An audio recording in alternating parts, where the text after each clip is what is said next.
Welcome to the TailorMate App tutorial video. In this video, we are going to learn how to create a bill and share it with the customer.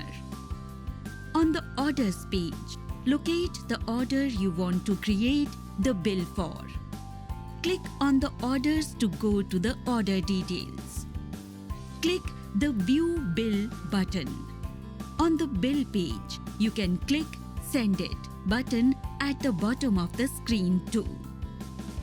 The bill link will be sent to customer's mobile number as a text message. If you want to share the bill on WhatsApp, Gmail, etc., you can click the Share It button. Thank you for watching our tutorial video. If you have any questions about TailorMate app, please call us or WhatsApp on the number given here.